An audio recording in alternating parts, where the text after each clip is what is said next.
चाहूंगी और चाहूंगी कि वो अब मंच को संभालें और कार्यक्रम को आगे बढ़ाएं। बहुत धन्यवाद पिंकी। आचार्य जी नमस्कार, प्रणाम। बहुत बहुत धन्यवाद, बहुत बहुत आशीर्वाद।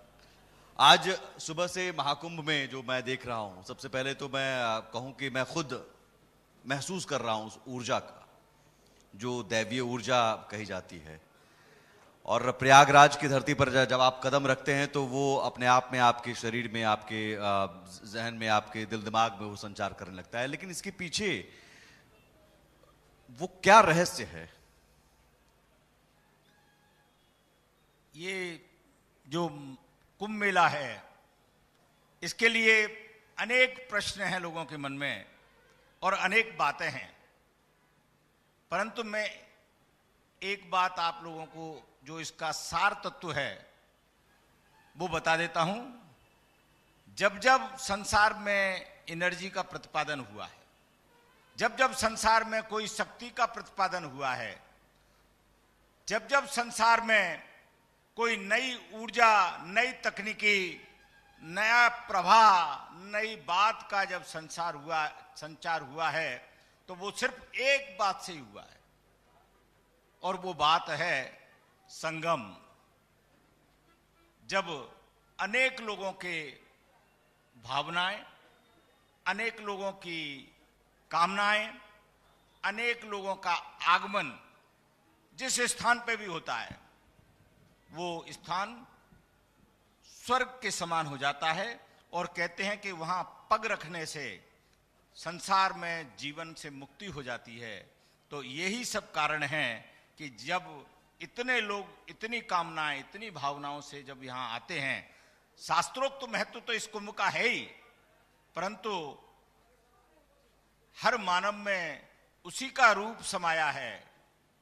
किससे बांधूं बैर जगत में, नहीं कोई पराया है, हर मानव में उसी ब्रह्म की है छाया।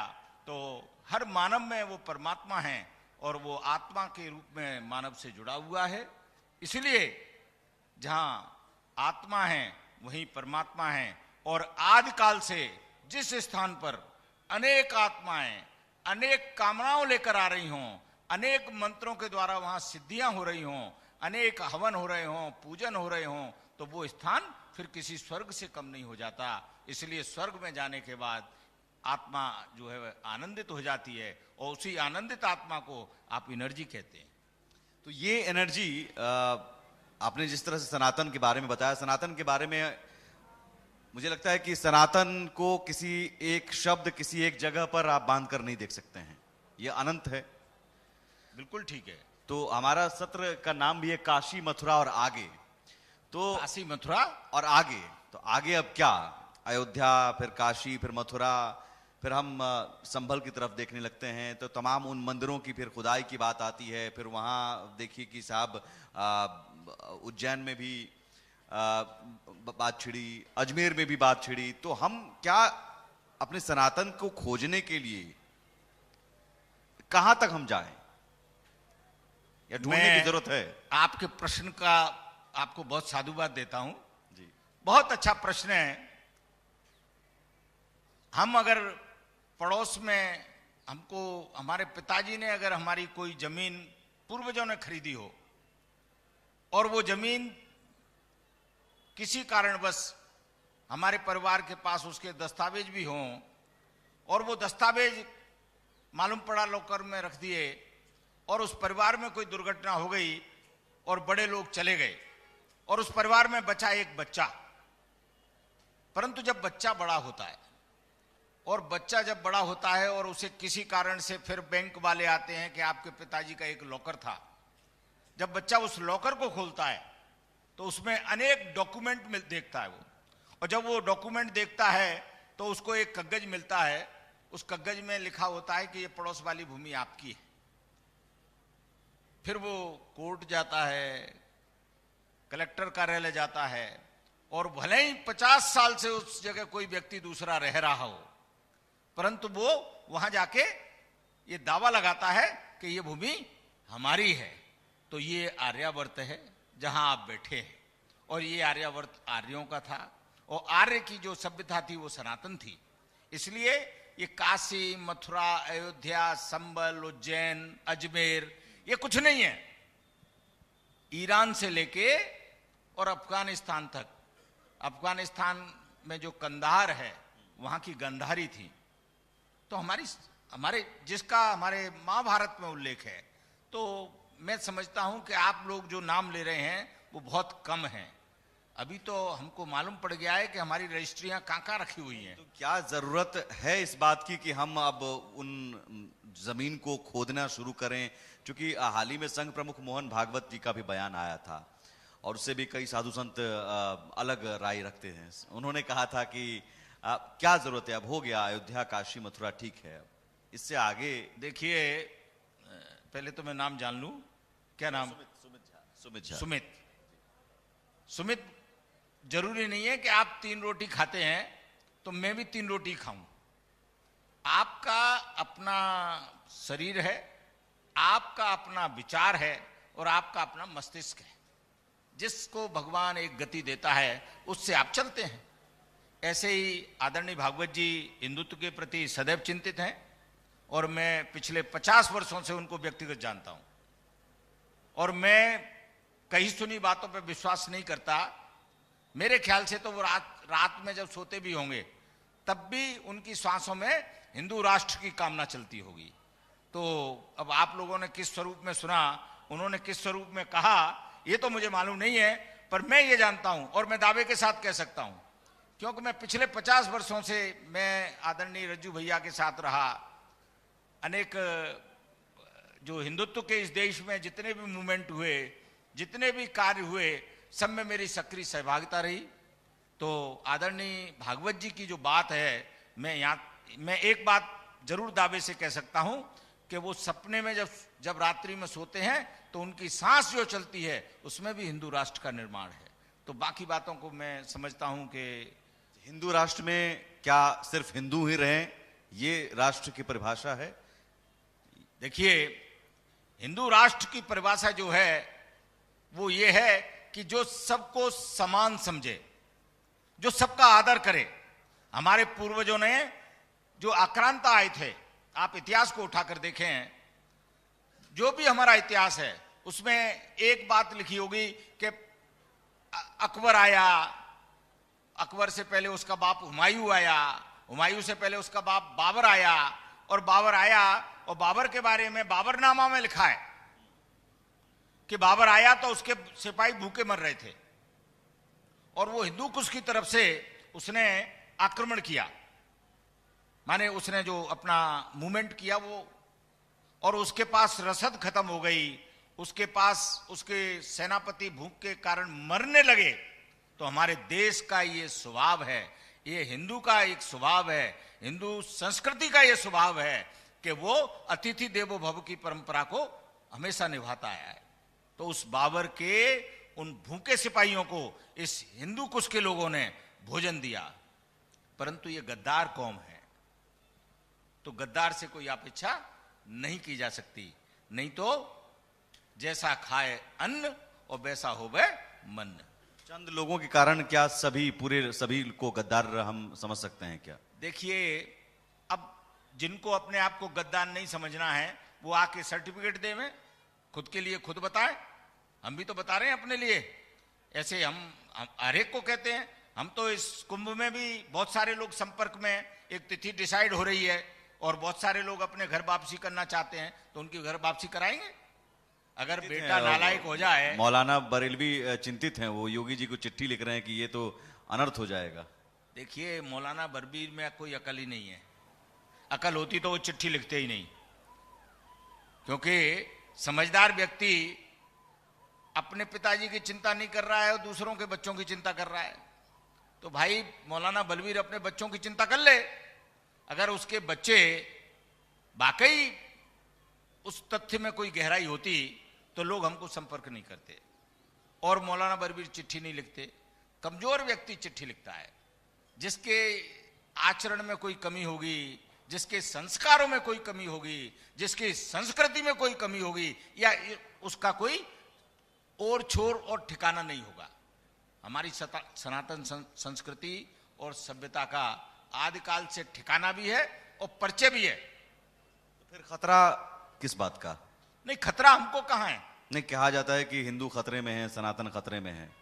अब पता नहीं किससे सुन लिया आपने सनातन खतरे में। मैं तो ये कहता हूं इस्लाम खतरे में है। इस्लाम खतरे में है? हाँ, किससे? अपने आप से। क्योंकि अपने आप से खतरे में है, जिसको ये नहीं मालूम कि उसका पिता कौन था। ईसा और मूसा 200 साल पहले, 250 साल पहले, भगवान आज शंकराचार्य 2500 साल पहले, ये कुंभ मेले की परंपरा 5000 साल पहले, और अमृत मंथन जब वेद व्यास ने लिखा तो एक युग बीत गया। श्रीमद् भागवत को भगवान वेद व्यास ने लिखा, और ईश्वर की ऐसी कृपा रही कि श्रीमद् भागवत पर आज से 22 साल पहले मुझसे भी भगवान ने 860 पेज अपने हाथ से लिखवाए, 18,000 मीमांसाओं को। तो मैंने हस्तलिखित श्रीमद् भागवत को लिखा है और 860 पेज लिखे हैं मैंने, 18,000 श्लोकों को ममीषा करके। तो वेद व्यास तो जिन्होंने त्रेता और द्वापर की बात है, माने अभी हमारा कलयुग चल रहा है जिसमें 4,32,616 दिन हमारे व्यतीत हुए हैं, और घंटे जोड़ लो सुबह 6 बजे से अब तक के, तो इतना हमारे कलयुग का कालगणना है। तो आप कह रहे हैं हिंदू खतरे में नहीं है, लेकिन कई बयान आपने भी सुने होंगे साधु संतों की तरफ से और नेताओं की तरफ से तो आते ही हैं कि साहब देखिए हिंदुओं की आबादी अब घट रही है, मुसलमानों की आबादी बढ़ रही है, खत्म हो जाएंगे ये लोग। बांग्लादेश में देखिए, बांग्लादेश में अब हिंदू खतरे में हैं। तो क्या वो बांग्लादेश को सबक लेकर यहाँ पर जो बताया जाता है कि साहब अब उनकी आबादी बढ़ रही है, हमारी आबादी घट रही है, हम खतरे में आ गए हैं? देखो सुमित, ऐसा है कि प्रश्न क्या था? कई लोग कहते हैं कि हिंदू आबादी घट रही है, हाँ, मुसलमान। आपने कहा, आपने देखो आबादी घट रही है ये चिंता का विषय है, परंतु आपने कहा कि कई नेताओं ने कहा है कि हिंदू खतरे में है, हिंदुत्व खतरे में है। तो मैं एक छोटा सा किस्सा सुनाता हूं। मैं उन नेताजी का नाम नहीं लूंगा क्योंकि मंच से मुझे नाम लेना चाहिए नहीं, परंतु एक नेताजी मेरे पास आए तो मैंने उनसे कहा कि भाई सुबह तो आपकी गाड़ी में दूसरा झंडा था, अभी आप आए हो और झंडा बदल गया है। तो उनका जो ड्राइवर था, उनका जो गार्ड था, वो मेरा चेला था, उसने भी मुझसे मंत्र लिया हुआ था। तो जब नेताजी आगे चले गए तो वो मेरे पास आया, ने कहा महाराज जी वो पुराना झंडा जो उतर गया है ना, वो अभी भी गाड़ी में रखा हुआ है, मालूम नहीं है संजा को फिर चढ़ जाए। तो अगर अपना अपना स्वभाव है, परंतु मैं हिंदुत्व के जागरण के लिए एक बात जरूर कहता हूं कि आदिकाल से इस सनातन संस्कृति का जो निर्माण है वो हमारी आदि शक्ति के द्वारा इस ब्रह्मांड की उत्पत्ति हुई है।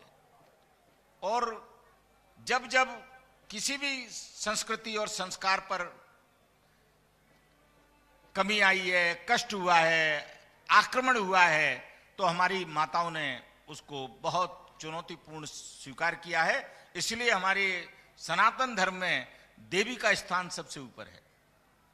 तो मैं अपनी माताओं को यह कहना चाहता हूं कि यह बात सत्य है कि आजादी के समय ये लोग 2 करोड़ थे, फिर 38 करोड़ हुए, 19 करोड़ हुए बीच में, और आज संख्या 38 करोड़ है।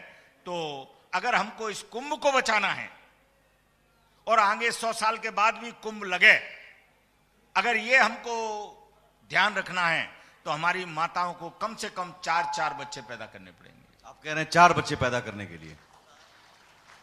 तो ये तो एक तरह से कई इससे पहले संतों ने, साधुओं ने कहा कि 2 बच्चे पैदा करो, 3 बच्चे पैदा करो, आप कह रहे हैं 4। लेकिन क्या इससे हम उनकी बराबरी करने के लिए या विचारों की बराबरी करने के लिए या फिर जनसंख्या की होड़ में जुटे हुए हैं? हम तो विचारों से अलग हैं, उनसे ऊपर हैं। आप मानना तो यही है कि हम उनसे ऊपर हैं, बहुत पुराने हैं।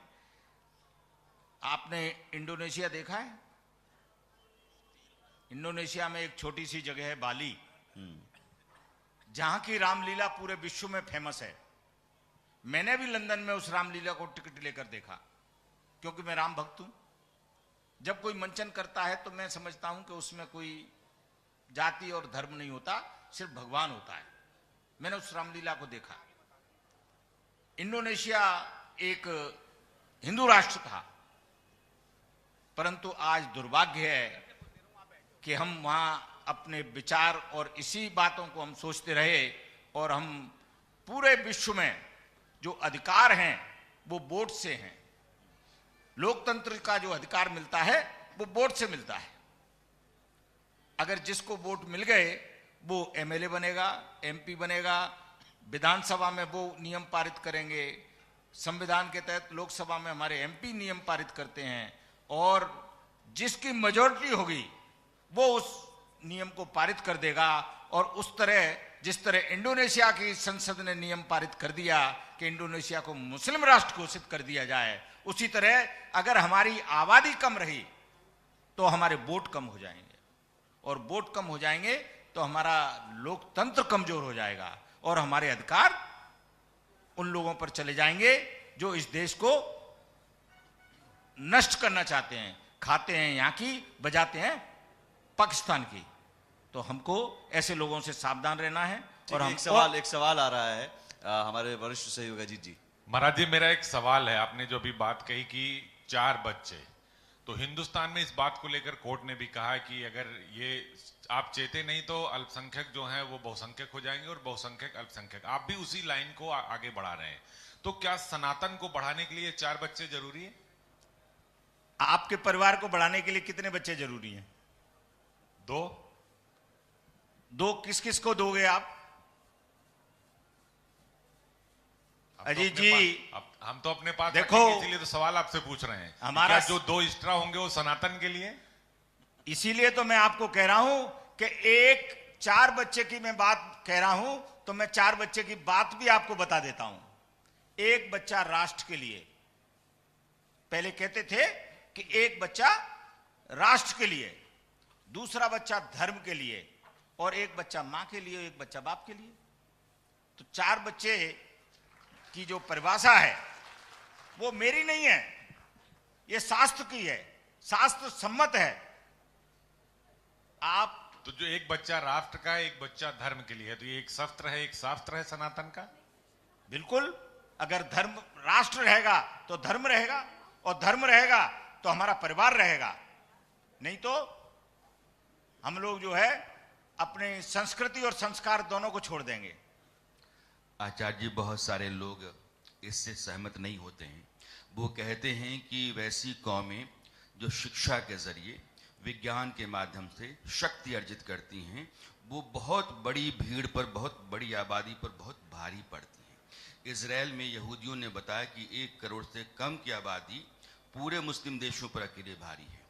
इसलिए सशक्त समाज पैदा करने के, सशक्त संततियाँ पैदा करने के लिए विज्ञान, शिक्षा और उसकी तरक्की बहुत ज़रूरी है, ना कि आबादी। आबादी भेड़ों की होती है, शेरों की उतनी नहीं होती है। कुछ लोग इस राय से चलते हैं। आपने इजराइल की बात की, मुझे बहुत अच्छा लगा, पर आपको मालूम है इजराइल में कौन सा धर्म है? यहूदी हैं। एक ही है ना जी। तो फिर नहीं, 90% है, बाकी धर्मों के लोग भी तो, वहाँ हैं। तो कितने परसेंट है? 90% है। तो 90% माने बहुमत, जी। और हम अल्पमत में चले जाएं। नहीं, अब वो बहुमत में हैं, इसलिए वो सशक्त हैं। हम भी अपने आप को बहुमत में सिद्ध करना चाहते हैं, और हम भी सशक्त होना चाहते हैं। जिस तरह यहूदियों ने अपने धर्म को सशक्त करने के लिए, मैंने इजराइल का भ्रमण किया है, मैंने इजराइल की संस्कृति को बहुत करीब से देखा है, और मैंने जो आपका प्रश्न है राणा जी, मैंने उस प्रश्न को उस समय जिया था जब मैं इजराइल में था। मैंने इस बात से उसको जिया था, मैंने कि कैसे ये चंद लोग, परंतु सबसे पहले वो अपने राष्ट्र के प्रति कट्टर हैं, उसके बाद अपने धर्म के प्रति कट्टर हैं, और उसके बाद मैंने उन 2 लोगों में देखा कि अपने माँ बाप के प्रति उनका पूर्ण समर्पण है। तो हमको निश्चित शिक्षा और नैतिकता से हिंदुओं को मजबूत करना है, परंतु हमको अपना जो बहुमत वाला अधिकार है अगर उसको खो देंगे तो फिर हमारे ऊपर इंडोनेशिया जैसी व्यवस्था लागू हो जाएगी कि हिंदू राष्ट्र मुस्लिम राष्ट्र बन जाएगा।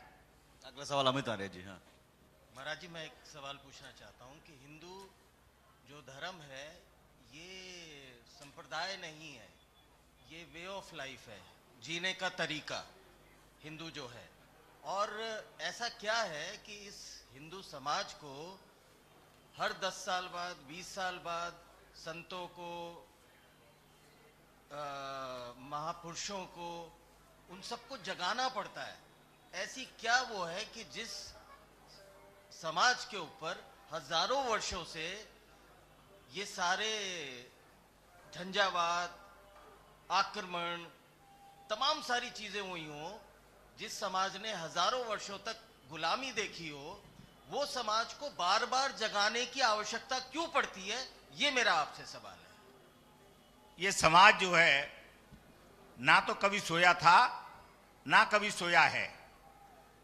ये बात अलग है कि हम संसाधनों में पहले थोड़े से कमजोर थे, संसाधनों में कमजोर थे। आपको सन 62 की लाल बहादुर शास्त्री की बात याद रही होगी कि उन्होंने कहा था कि एक दिन पूरा देश उपवास रखे, और इस देश ने उपवास रखा, और हमको उस समय गेहूं मैक्सिको से आयात करना पड़ता था, क्योंकि हमारे देश में उतनी टेक्नोलॉजी और उतनी, ऐसा नहीं है हम कमजोर थे टेक्नोलॉजी में तो हम संसार में जब आदिकाल, सनातन आदिकाल था, तब हम टेक्नोलॉजी में सबसे आगे थे। आपने देखा हो जब राम और रावण का युद्ध चल रहा था, जब राम रावण का युद्ध चल रहा था, तो भरत जी जो है नंदीग्राम में भगवान की पादुका लेकर बैठे थे, और भरत जी ने यह संकल्प लिया था कि अगर 14 वर्ष से एक दिन भी ज्यादा हो गया तो मैं अपना प्राणांत कर दूंगा। तो भरत जी के उस वचन को याद करके जब दोपहर हो गई और रावण मर नहीं रहा था और राम जी बराबर उस पर तीर चला रहे थे, तो लक्ष्मण जी को क्रोध आया।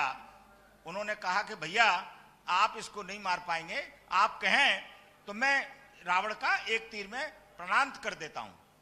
परंतु ये देश की जो मर्यादित संस्कृति है, मर्यादा पुरुषोत्तम श्री राम ने कहा कि अभी इसके खाते में थोड़े से पुण्य बाकी हैं, इसलिए इसको थोड़ा सा समय हमको और देना पड़ेगा। तो भगवान ने थोड़ा सा समय दिया और उस निश्चित समय पर उसका प्राणांत कर दिया। उस समय जो कालगणना थी उसके हिसाब से सूर्य को अस्त होने में चंद घड़ियां ही बाकी थी, और अगर सूर्य अस्त हो जाता तो नंदीग्राम में भरत जी प्राणांत कर देते। तो भगवान ने पुष्पक विमान में बैठकर आधी से ज्यादा लंका को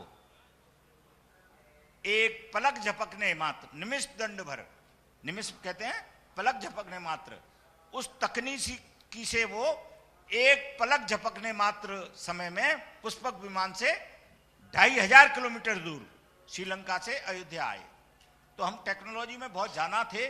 यही तो मैंने आपके जो प्रश्न है ना, उसका मैंने बहुत अच्छा उत्तर ये दे दिया है कि हम बस उसी दबी हुई तकनीकी की ओर, क्योंकि परिवर्तन संसार का नियम है, अनेक भूकंप आए इस धरा पे, अनेक परिवर्तन हुए, उससे क्या है हमारी सभ्यता दब गई। महाराज जी, लेकिन आपने कहा कि घड़ा भरने का इंतजार हो रहा था या थोड़ा सा पुण्य, तो क्या वो घड़ा भर गया है? मौजूदा स्थिति में आप देख रहे हैं पाप का घड़ा भर गया है, अब वो फिर शस्त्र उठाने की बारी जो कहा जाता है, शास्त्र भी है हमारे पास, शस्त्र भी है।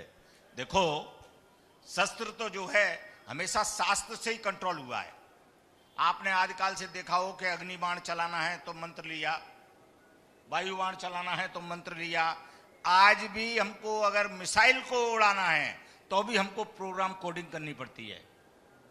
तो मंत्र ही तो है वो कोडिंग। कोडिंग क्या है? मंत्र है। तो चाहे शास्त्र हो या शस्त्र हो, शस्त्र हमारा हमेशा शास्त्र से ही गवर्न है। और रही घड़ा बढ़ने की बात, तो यहां मैं एक बात कह देना चाहता हूं कि हम वो लोग हैं जो आधे घड़े भरे हुए को भी हमेशा आधा घड़ा भरा कहते हैं, आधा खाली नहीं कहते, तो ये तो उन लोगों को सोचना है कि उनका घड़ा कितना तैयार हो गया है। महाराज जी, राजीव जी, हाँ। महाराज जी, राजीव मेरा नाम है। महाराज जी, हमारे आज के सनातनी समाज को कहाँ रोकना चाहिए? अहिंसा परमो धर्मा पे या धर्म हिंसा तदैव च पे? देखो, मेरा एक स्वभाव रहा और सोच रही, अब बाकी सबकी सोच क्या है ये तो मैं नहीं कह सकता, पर मैं ये कहता हूं कि जब सुई की जरूरत हो तो सुई लगा दो, जब तलवार की जरूरत हो तो तलवार लगा दो, और नई जरूरत दोनों की नहीं पड़े तो एटम बम लगा दो। तो जिसकी जरूरत हो वो लगा दो। और हमारे माननीय प्रधानमंत्री जी ने यह काम करके दिखाया। जब उरी में हमारे निर्दोष जवानों पर आक्रमण हुआ, हमारे निर्दोष जवान मारे गए, क्या दोष था उनका राजीव जी? क्या वो आतताई थे? क्या वो आतंकवादी थे? क्या उनकी माताएं नहीं थी? क्या उनके बच्चे नहीं थे? ऐसा नहीं है, वो एक परिवार का बेटा था। वो केवल सो रहे थे उस वक्त, रात के वक्त। वो सो रहे थे, तो ये इसमें उनकी कौन सी गलती थी? गलती नहीं बता रहा हूं, वो केवल अपनी पोस्ट पर आराम कर रहे थे और छुपकर हमला किया गया। तो मैं वही कह रहा हूं, तो ये तो उन लोगों को सोचना चाहिए। आपने ही मेरे प्रश्न का उत्तर दे दिया कि अब छुप छुप के हमला करने के कारण उनको ये जवाब दिया गया कि उनके घर में घुस के मारा गया और सर्जिकल स्ट्राइक की गई, जिसको पूरे संसार ने देखा और पूरे संसार ने हमारा समर्थन किया। तो हम शास्त्र भी उठाना जानते हैं और शस्त्र तो हमारे देह में ही है। हमको जब बच्चा पैदा होता है, माताएं जो है घर में चंदा और सूरज लगाती हैं। क्यों लगाती हैं? कहती हैं बेटे शीतलता से रहना। चंदा से पहले गले में, जो पुराने लोग होंगे, मैं तो नहीं, यहां जितने लोग हैं कोई माताएं बैठी हो तो जानती होंगी कि जब गले में चंदा और सूरज लगाया जाता है 1.25 महीने के बाद बच्चे को, हमारे जो अन्नप्राशन संस्कार जो होता है, हमारे जो 16 संस्कार हैं उनमें, तो गले में जब काला धागा बांधा जाता है। मैं एक बहुत अच्छी बात आपके चैनल के माध्यम से पूरे देश की माताओं को और संस्कृति के जो रक्षक हैं उनको बता देना चाहता हूं कि चंदा और सूरज ही गले में क्यों लगाए जाते हैं। वो इसलिए लगाए जाते हैं, और सूरज से पहले चंदा लगाया जाता है गले में, चंदा का बंधन किया जाता है, उसके बाद सूरज का बंधन किया जाता है। वो इसलिए किया जाता है कि हम सनातनी जो हैं पहले चंद्रमा के समान शीतल हैं, और जब हमारी शीतलता को कोई भंग करेगा तो सूर्य के समान हम उसका भस्म कर देंगे। तो हमारे संस्कार और संस्कृति में यही बात है। लेकिन महाराज जी, आपने कहा सर्जिकल स्ट्राइक, हमें पता है दुश्मन बाहर है, उसने हमारे घर में घुसकर हमला किया, हमने उसके घर में जवाब दे दिया हमला करके। लेकिन हमारे अपने घर में जो दुश्मन हैं, जो पहचान नहीं पा रहे हैं, हम कुछ जयचंद हैं जिन्हें सनातन धर्म में बीमारियां नजर आती हैं, जिन्हें लगता है कि राम मंदिर के में जो रामलला की प्राण प्रतिष्ठा है वो नौटंकी है। मैं आप समझ रहे हैं। तो ये सारी चीजें, ऐसे लोग जो घर में हैं, हमारे घर में, फिर उनके साथ कैसे निपटे हैं? देखो, जब हम नया कपड़ा पहनते हैं ना और नए कपड़े को धोते हैं, तो कपड़े में भी रेमंड भी है और सिंथेटिक भी है। तो समाज में, चूंकि हमारे यहां सबसे बड़ा एक बात ये मैंने देखी, जिसके प्रति मैं सदैव चिंतित रहता हूं, हमारी माताओं को मैं एक बात कहना चाहता हूं कि छोटे से बच्चे को टीवी दिखाना चालू कर देती हैं, और टीवी दिखाएंगी, और मैं उस घर में था तो मेरे से कहने लगी कि महाराज जी ये टीवी देख के ही चुप होता है। तो हमारी जो संस्कृति है उसके लिए हम साधु संतों को, मैं समाज को दोषी नहीं मानता, मैं हमेशा अपने आप को इस बात का जवाबदार मानता हूं। और मेरे जितने भाई हैं, जितने भी हमारे साधु संत और धर्म रक्षक और धर्म उपदेशक हैं, मैं सबको इस बात को कहता हूं कि परिवार में बच्चों को ये बताएं, जैसे भगवान राम का जीवन था कि प्रातः काल उठ के रघुनाथा, मात पिता गुरु ना वही माथा, राम सिया राम जय जय। जोरदार ताली बजाकर ताली अयोध्या तक चली जाए। राम सिया राम जय जय राम। तो हमारी जो संस्कृति है उसका जागरण का उत्तरदायित्व तो हमारी माताओं पर है। और मैं समझता हूं हमारी माताएं अब जग चुकी हैं, तो वो बच्चों को अब टीवी नहीं दिखाएंगी, अब मंदिर के दर्शन कराएंगी। तो मैं हमेशा एक बात कहता हूं इस बात के लिए कि अगर आप हिंदुओं के लिए, सनातनियों के लिए एक बात कहता हूं कि अगर आप बचपन में अपने बच्चे की उंगली पकड़कर मंदिर ले जाओगे, तो जब आप वृद्ध हो जाओगे तो वही बच्चा आपकी बाह पकड़कर आपको दर्शन कराएगा। महाराज जी, आपने राम जी की बात की, भगवान राम की बात की, तो उसी सवाल से मैं आपके जवाब से अपना सवाल जोड़ता हूं।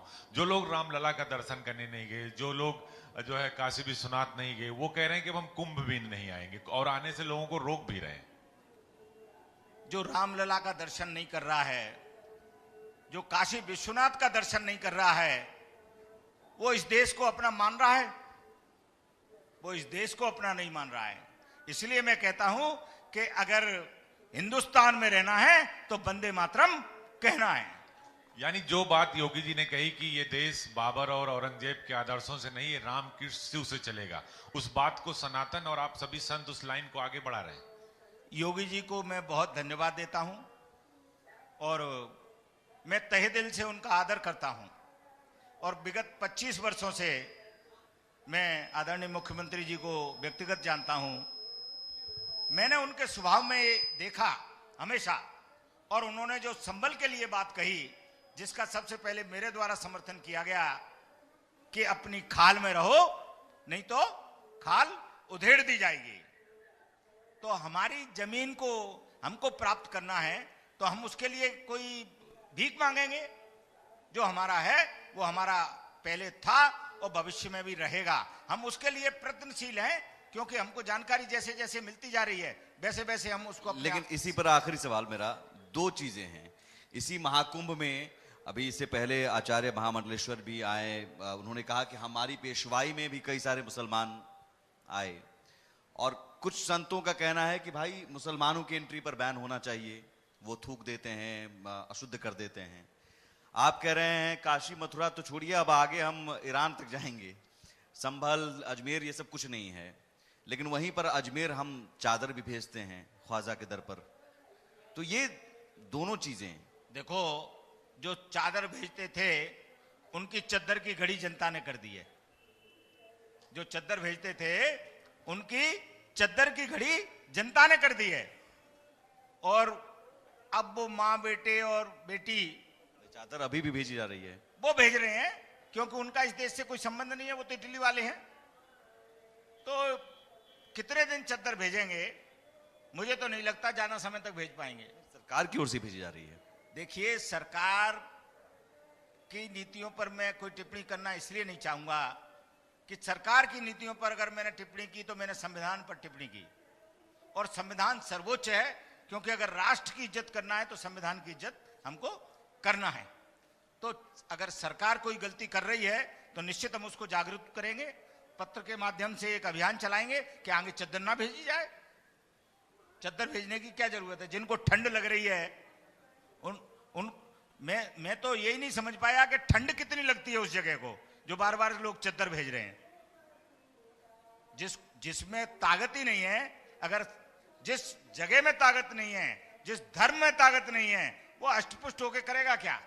तो इसलिए हम सब लोगों का ये मत है, और मैं आपके चैनल के माध्यम से सवाल महाकुंभ को लेकर भी जो 140 करोड़ सनातनियों को ये कहना चाहता हूं कि इसके लिए माननीय प्रधानमंत्री जी को, प्रदेशों के मुख्यमंत्रियों को इस बात से आगाह करें कि ये चद्दर भेजने की कोई जरूरत नहीं है। जिसके शरीर पर कुछ है ही नहीं उसको चद्दर देके क्या करोगे? चलिए, बहुत शुक्रिया, और तालियों के साथ बहुत शानदार बातें की आपने आचार्य जी, और बहुत अच्छा लगा आपसे बात करके, बहुत जोश आपने जगाया लोगों के बीच, श्रद्धालुओं के बीच। तो बहुत शुक्रिया आपका इस मंच पर आने के लिए, इस मंच को सुशोभित करने के लिए। बहुत बहुत धन्यवाद, बहुत बहुत आशीर्वाद। महाराज जी, बहुत बहुत शुक्रिया। एक आवाज में हर हर हर हर हर हर हर हर बोलिए राजा रामचंद्र की, महाकाल महाराज की, अर्जी वाले हनुमान की, अर्जी वाले हनुमान की। अब नमः पार्वती पते हर हर महादेव। बहुत बहुत शुक्रिया महाराज जी आपका यहाँ पधारने के लिए और हमारे कार्यक्रम की शोभा बढ़ाने के लिए। और चलिए अब